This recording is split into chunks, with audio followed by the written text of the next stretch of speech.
Yeah, just to lead off, I'd like to say how excited we are to have JC a part of our team. We love the competitive makeup, the cover ability, and just the person. I mean, he brings a lot of energy. I just think he's a really good fit for this team. We're excited to get him.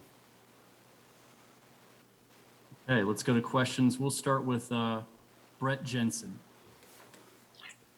Hey, Scott. I know it was the first defensive player taken in the draft, but did you ever come close to trading backwards by any chance? Were you guys getting a lot of calls after Justin Fields started falling? Yeah, we fielded calls, but there wasn't anything that really kind of matched moving away from, JC, who was the top player on our board at that time.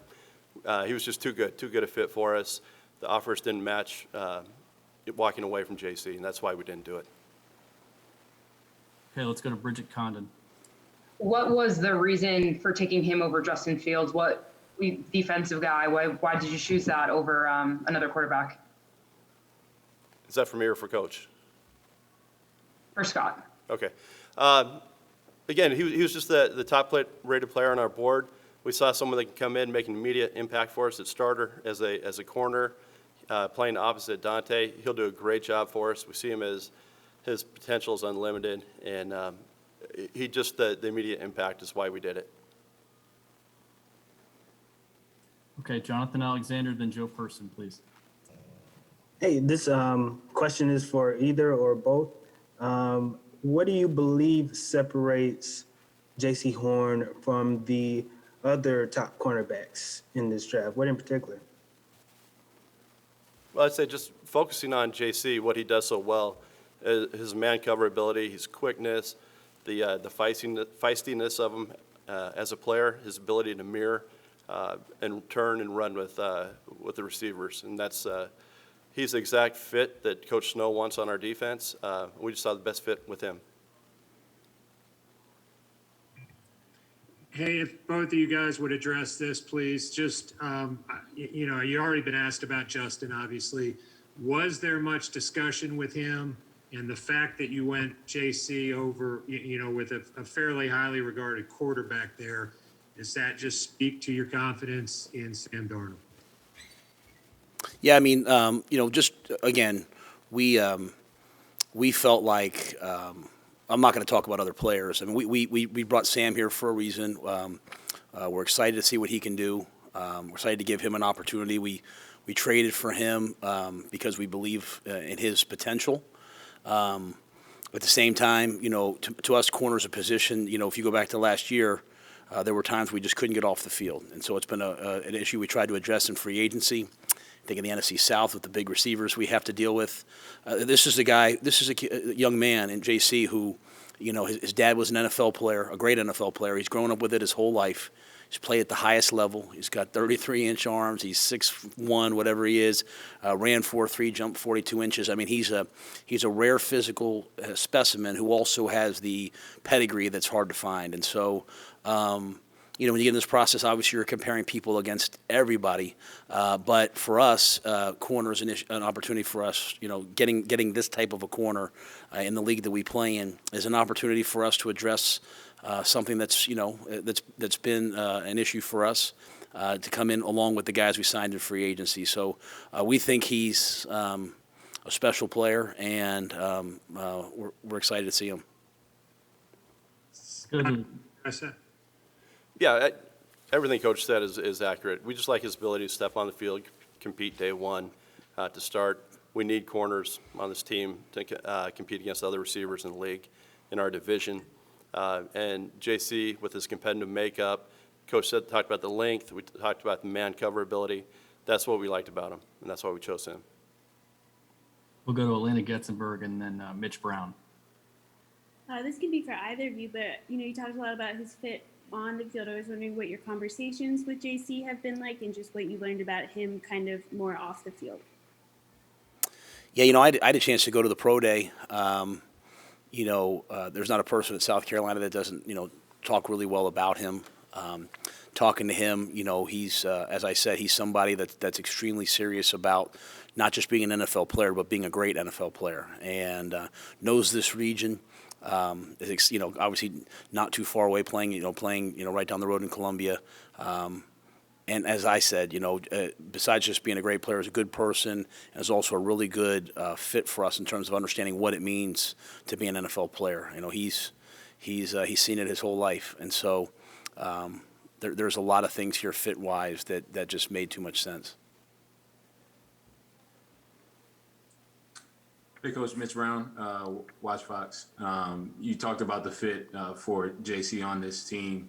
And obviously, a lot of people pointed to in the pre-draft process about him, not getting enough interceptions but his response was always, take a look at the tape. And when you saw him in your first initial reaction, seeing him on tape, what was your reaction to that? Is it for me? I'm sorry. Yeah, Coach. Yeah, he jumped off the tape. I think we had 3 guys ranked in the top, 5, at the top of that round. And I think when you watch J.C. Horn play on tape, it just jumps off the tape. His competitiveness, his ability to do a lot of different things. And when you play bump and run corner in the SEC, with your back turned to the quarterback, you don't see you're not going to have a ton. But he did have production. He did have interceptions. You go back to the Auburn game this year, so we see that we see that he can do a lot of different things. And again, it fits a need for us. So David Newton, and then we'll go to Luke DeCock. Yeah, this for both of you guys. And Scott, you had mentioned specifically several times last week how a press corner could really add a lot to this defense. Can you just kind of expand on how you think that's going to add and make this defense a little more special than it was before today? Sure. Obviously, through free agency, we added more pass rush. We have Dante on the other side, brought in A.J. Bowie. We like our young guys. But just to add someone with the competitive makeup that JC has, that edge that he brings to the team, and just his overall skill set to cover a guy one-on-one, take away a side of the field, that's what excited us. And like Coach said, it jumped out on tape. And then you get to meet the person. You hear him talk, the way he carries himself. He is a pro. I think the transition will be quick with him. And so we're excited to get him. Matt, can you address that too? In terms of just what part of that? Just how adding a press corner of that. Yeah, I'm sorry. Yeah, I just think when you look at the NFC South, the big receivers we have to face week in and week out. Obviously we're, you have Mike Evans, you have Chris Godwin, you have Michael Thomas, you have Julio Jones, Calvin Ridley, now Kyle Pitts. It's going to take a lot of guys who can cover and also cover really big men. And so we think, how we feel about Dante. We're excited about the guys we brought in last year. But there's a size matchup in the NFC South that matters. And he checks that box for us.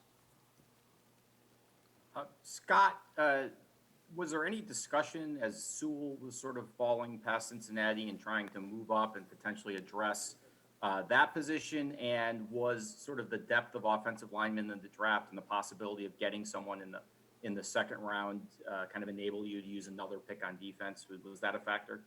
Sure. We were monitoring, all the players as they came off the board. And, really, we really liked Sewell.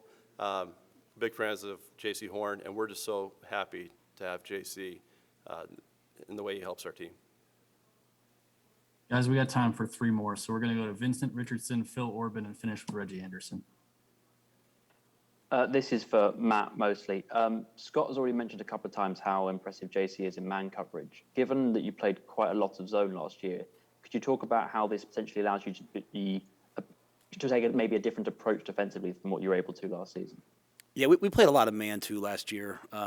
We played zone, we played man. We're always going to be really versatile with what Phil does, even within what people might call zones, like on PFF. We'll single up a guy, we'll lock a guy up. So the more guys we have that can play man coverage, especially on third down, to me, this year for us has been all about this offseason is about how do we address third down, the red zone, and 2-minute end of game. And so the ability to versus the quarterbacks we're facing to play zone on third down is really hard. We weren't able to play much man on third down last year. We did play some, but this allows us to play more man on third down. But even within our zone coverages, there's a lot of man components that when you have a guy who can do it, really unlocks the coverages and allows you to do more. Matt, was there a particular game that you saw from JC that in which he kind of jumped to the front of the pack? Was there a moment, or was it kind of a collection of seeing what you saw? I watched them all. I'd say the Auburn game for me probably. He's playing against really good wideouts, two guys that you're going to see get drafted, and you feel him. You feel him play. And so, I liked the way our defense is coming in Carolina. I think when you have guys like Derek Brown and Brian Burns and Shaq Thompson and Jeremy Chin and a whole bunch more, I don't want to leave anyone out. There's going to be a certain way that we play, and you're going to have to match that intensity. And I think JC's naturally got that, and I think you pair him with Dante, AJ, and the other guys that we have, and I think our corner room becomes a real strength. Matt, when you went to the pro day a few weeks ago in Columbia, was JC already the clubhouse leader at that point before you even walked into the indoor facility? No, I don't. Scott's process is we all went out, gathered information, came back, and then we just kind of watched everyone together. So, to me, it was just a process of everyone getting as much information. And what's unique nowadays is I guess it's been that way for a while, but we can watch all the pro days. I mean, Scott and I and a couple other guys have been locked in a room for the last 96 hours or whatever it is, just rewatching guys. So. But it was good to see him live. But all of us have had a chance to Zoom with him, talk to people who know him, talk to people who've played against him, and I think everyone in the organization's on board.